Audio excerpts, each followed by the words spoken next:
ನಮಸ್ತೆ, ಮಂಜುಳಾ ವಿನೋದ್ ರೆಸಿಪಿ ಚಾನೆಲ್ಗೆ ನಿಮ್ಮೆಲ್ಲರಿಗೂ ಸ್ವಾಗತ. ಇವತ್ತಿನ ರೆಸಿಪಿಲಿ ನಾನು ಮೊಟ್ಟೆ ಸಾಂಬಾರು ಮಾಡ್ತಾಯಿದ್ದೀನಿ. ಬನ್ನಿ ಮಾಡೋ ವಿಧಾನನ ನೋಡ್ಕೊಂಡು ಬರೋಣ. ಇದಕ್ಕೆ ನಾನು ಒಂದು 7 ಮೊಟ್ಟೆನ ಈ ಥರ ಬೇಯಿಸಿ ಇಟ್ಕೊಂಡಿದ್ದೀನಿ.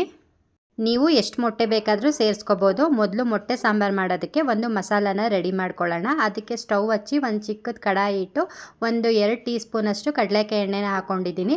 ಅದಕ್ಕೆ ನಾನು 2 ಈರುಳ್ಳಿ ಕಟ್ ಮಾಡಿರೋದನ್ನ ಹಾಕ್ಕೊಂಡಿದ್ದೀನಿ. ಹಾಗೆ 7-8 ಹಸಿಮೆಣ್ಸಿನ್ಕಾಯಿನ ಹಾಕ್ಕೊಂಡು ಮೊದಲು ಸ್ವಲ್ಪ ಫ್ರೈ ಮಾಡ್ಕೊಳ್ತೀನಿ ಎಣ್ಣೆಲಿ. ಈರುಳ್ಳಿ ಹಸಿಮೆಣ್ಸಿನ್ಕಾಯಿ ಸ್ವಲ್ಪ ಫ್ರೈ ಆದಮೇಲೆ ಇದಕ್ಕೆ 8-10 ಎಸಳಷ್ಟು ಬೆಳ್ಳುಳ್ಳಿ ಹಾಕ್ಕೊಂಡಿದ್ದೀನಿ. 4 ಇಂಚಷ್ಟು ಶುಂಠಿ ಮತ್ತು 2 ಪೀಸು ಚಕ್ಕೆ ಮತ್ತು 4 ಲವಂಗ ಹಾಕ್ಕೊಂಡು ಹಾಗೆ 2 ಟೊಮೊಟೊ ಕಟ್ ಮಾಡಿರೋದನ್ನ ಹಾಕ್ಕೊಂಡು ಎಣ್ಣೆಲಿ ಫ್ರೈ ಮಾಡ್ಕೊಳ್ತೀನಿ. 1 ನಿಮಿಷ ಎಣ್ಣೆಲಿ ಫ್ರೈ ಮಾಡಿಕೊಂಡ್ರೆ ಸಾಕು. ಈ ಮಸಾಲ ಪದಾರ್ಥಗಳೆಲ್ಲ ಎಣ್ಣೆಲಿ ಚೆನ್ನಾಗಿ ಫ್ರೈ ಆಗಬೇಕು, ಮೆತ್ತಗಾಗಬೇಕು, ಅಲ್ಲಿವರೆಗೂ ಫ್ರೈ ಮಾಡ್ಕೊಳ್ಳೋಣ. ನೋಡಿ, ಇವಾಗ ಚೆನ್ನಾಗಿ ಫ್ರೈ ಆಗಿದೆ. ಇದನ್ನು 2 ನಿಮಿಷ ಆರೋದಕ್ಕೆ ಬಿಡ್ತೀನಿ. ಈಗ ನಾನು ಮಸಾಲೆ ಗ್ರೈಂಡ್ ಮಾಡ್ಕೊಳ್ಳೋದಕ್ಕೆ 1 ಬೌಲಷ್ಟು ಕಾಯಿ ತುರಿನ ಹಾಕ್ಕೊಂಡಿದ್ದೀನಿ. ಅಂದರೆ ಕಾಯಿದು ಪೀಸನ್ನು ಹಾಕ್ಕೊಂಡು ಅದನ್ನು ಮಿಕ್ಸಿಲಿ ಒಂದು ಸಲ ಗ್ರೈಂಡ್ ಮಾಡ್ಕೊಂಡಿದ್ದೀನಿ. ಹಾಗೆ ಇವಾಗ ನಾನು ಹುರಿದಿಟ್ಕೊಂಡಿರೋ ಅಂಥ ಮಸಾಲನೆಲ್ಲ ಹಾಕ್ಕೊಳ್ತಾ ಇದ್ದೀನಿ. ಮತ್ತು 2 ಟೀ ಸ್ಪೂನಷ್ಟು ಧನಿಯಾ ಪುಡಿ ಹಾಕ್ಕೊಳ್ತಾ ಇದ್ದೀನಿ. ಸ್ವಲ್ಪ ಕೊತ್ತಂಬರಿ ಸೊಪ್ಪು ಮತ್ತು ನೀರನ್ನು ಹಾಕಿ ಈ ಥರ ನುಣ್ಣಗೆ ಗ್ರೈಂಡ್ ಮಾಡಿ ಇಟ್ಕೊಂಡಿದ್ದೀನಿ. ಈಗ ನಾನು ಮೊಟ್ಟೆ ಸಾಂಬಾರು ಮಾಡೋದಕ್ಕೆ ಮೊದಲು ಸ್ಟವ್ ಹಚ್ಚಿ ಒಂದು ಪಾತ್ರೆ ಇಟ್ಕೊಂಡಿದ್ದೀನಿ. ಅದಕ್ಕೆ 2-3 ಟೇಬಲ್ ಸ್ಪೂನಷ್ಟು ಕಡಲೆಕಾಯಿ ಎಣ್ಣೆನ ಹಾಕ್ಕೊಂಡಿದ್ದೀನಿ. ಎಣ್ಣೆ ಸ್ವಲ್ಪ ಬಿಸಿ ಆದಮೇಲೆ ನಾನು ಇದಕ್ಕೆ 1 ಈರುಳ್ಳಿ ಕಟ್ ಮಾಡಿರೋದನ್ನ ಹಾಕ್ಕೊಂಡಿದ್ದೀನಿ. ಮತ್ತು ಸ್ವಲ್ಪ ಕರ್ಬೇವಿನ ಸೊಪ್ಪನ್ನು ಹಾಕಿ ಎಣ್ಣೆಯಲ್ಲಿ ಚೆನ್ನಾಗಿ ಫ್ರೈ ಮಾಡಿಕೊಂಡು ಈಗ ನಾನು ಗ್ರೈಂಡ್ ಮಾಡಿ ಇಟ್ಕೊಂಡಿರೋ ಅಂಥ ಮಸಾಲಾನ ಹಾಕ್ಕೊಳ್ತಾ ಇದ್ದೀನಿ. ಹಾಗೆ ನಾನು ಮೊಟ್ಟೆ ಸಾಂಬಾರು ಎಷ್ಟು ಗಟ್ಟಿ ಬೇಕೋ ತೆಳು ಬೇಕೋ ಕನ್ಸಿಸ್ಟೆನ್ಸಿ ನೋಡಿಕೊಂಡು ನೀರನ್ನು ಸೇರಿಸ್ಕೊಳ್ತಾ ಇದ್ದೀನಿ. ನೀರನ್ನು ಹಾಕಿದ್ಮೇಲೆ ಒಂದು ಸಲ ಚೆನ್ನಾಗಿ ಮಿಕ್ಸ್ ಕೊಟ್ಟು ಇದಕ್ಕೆ ಸ್ವಲ್ಪ ಅರಿಶಿನದ ಪುಡಿ ಮತ್ತು ರುಚಿಗೆ ತಕ್ಕಷ್ಟು ಉಪ್ಪನ್ನು ಹಾಕ್ಕೊಂಡು ಮತ್ತು ನಾನು ಈ ಮಸಾಲನೆಲ್ಲ ಚೆನ್ನಾಗಿ ಒಂದು ಸಲ ಮಿಕ್ಸ್ ಕೊಟ್ಟು ನಾನು 10 ನಿಮಿಷ ಈ ಮಸಾಲಾನ ಕುದಿಯೋದಕ್ಕೆ ಬಿಡ್ತೀನಿ.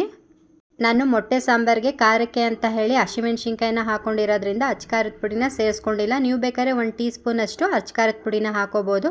ಯಾರು ಸ್ಪೈಸಿ ಇಷ್ಟಪಡ್ತೀರಾ ಅವರು. ಮತ್ತು ಗರಂ ಮಸಾಲೆನೂ ಅಷ್ಟೇ 1 ಸ್ಪೂನು ಹಾಕೋಬೋದು. ಈಗ ಸಾಂಬಾರು ಚೆನ್ನಾಗಿ ಕುದಿ ಬರ್ತಾ ಇದೆ. ಇವಾಗ ನಾನು ಬೇಯಿಸಿಟ್ಕೊಂಡಿರೋ ಅಂಥ ಮೊಟ್ಟೆನ ಎಲ್ಲ ಕಡೆನೂ ಸೀಳಿ ನಾನು ಈ ಸಾಂಬಾರು ಜೊತೆಗೆ ಸೇರಿಸ್ತೀನಿ. ಈ ಥರ ಸೀಳಿ ಮೊಟ್ಟೆನೆಲ್ಲ ಹಾಕೋದ್ರಿಂದ ಖಾರ, ಉಪ್ಪು, ಹುಳಿ ಎಲ್ಲ ಚೆನ್ನಾಗಿ ಹಿಡಿಯುತ್ತೆ. ಈಗ ನಾನು ಎಲ್ಲ ಮೊಟ್ಟೆನೂ ಈ ಥರ ಸೀಳಿ ಇಟ್ಕೊಂಡಿದ್ದೀನಿ. ಹಾಗೆ ಈ ಕಡೆ ಸಾಂಬಾರು ಅಷ್ಟೇ ಚೆನ್ನಾಗಿ ಕುದಿ ಬರ್ತಾ ಇದೆ. ಇವಾಗ ಒಂದೊಂದಾಗಿ ಮೊಟ್ಟೆಗಳನ್ನು ಹಾಕ್ಕೊಳ್ಳೋಣ. ಮೊಟ್ಟೆ ಹಾಕಿದ್ಮೇಲೆ ನಾವು 2 ನಿಮಿಷ ಕುದಿಸ್ಕೊಂಡ್ರೆ ಸಾಕು. ಈ ಮೊಟ್ಟೆಗೆ ಉಪ್ಪು, ಖಾರ ಎಲ್ಲ ಚೆನ್ನಾಗಿ ಹಿಡ್ಕೊಂಡಿರುತ್ತೆ. ಹಾಗೆ ನೀವು ಈ ಮೊಟ್ಟೆ ಸಾಂಬಾರಿಗೆ ಈ ಥರ ಮೊಟ್ಟೆನ ಬೇಯಿಸಿ ಹಾಕೊಳ್ಳೋದಲ್ಲದೆ ಮೊಟ್ಟೆನ ಹಾಗೆ ಡೈರೆಕ್ಟಾಗಿ ಹೊಡೆದು ಬಿಡ್ಬೋದು. ತುಂಬ ಚೆನ್ನಾಗಿರುತ್ತೆ ಅದು ಸಹ. ಫೈನಲಿ ಮೊಟ್ಟೆ ಸಾಂಬಾರು ರೆಡಿಯಾಗಿದೆ. ಈ ಮಸಾಲ ಎಲ್ಲ ಎಣ್ಣೆ ಬಿಟ್ಕೊಳ್ತಾ ಬರ್ತಾ ಇದೆ ಅಂತಂದರೆ ಮೊಟ್ಟೆ ಸಾಂಬಾರು ರೆಡಿಯಾಗಿದೆ ಅಂತ ಅರ್ಥ.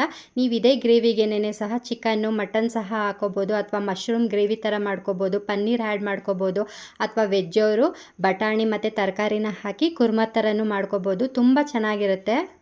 ಫೈನಲಿ ನಾನು ಈ ಮೊಟ್ಟೆ ಸಾಂಬಾರಿಗೆ ಸಣ್ಣದಾಗಿ ಕಟ್ ಮಾಡಿ ಇಟ್ಕೊಂಡಿರೋ ಕೊತ್ತಂಬರಿ ಸೊಪ್ಪನ್ನು ಹಾಕಿ 1 ಮಿಕ್ಸ್ ಕೊಟ್ಟು ಸ್ಟವ್ನ ಆಫ್ ಮಾಡ್ತೀನಿ.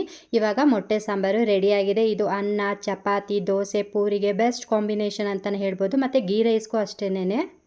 ಐ ಹೋಪ್ ನಿಮಗೆ ಈ ರೆಸಿಪಿ ಇಷ್ಟ ಆಗಿದೆ ಅಂದ್ಕೊಂಡಿದ್ದೀನಿ. ಇಷ್ಟ ಆಗಿದ್ರೆ ಪ್ಲೀಸ್ ಲೈಕ್, ಶೇರ್, ಕಮೆಂಟ್ ಹಾಗೆ ಸಬ್ಸ್ಕ್ರೈಬ್ ಮಾಡ್ಕೊಂಡು ನೋಡಿ. ಮತ್ತೆ ಸಿಗ್ತೀನಿ ನೆಕ್ಸ್ಟ್ ರೆಸಿಪಿ ಬ್ಲಾಗಲ್ಲಿ. ಬಾಯ್.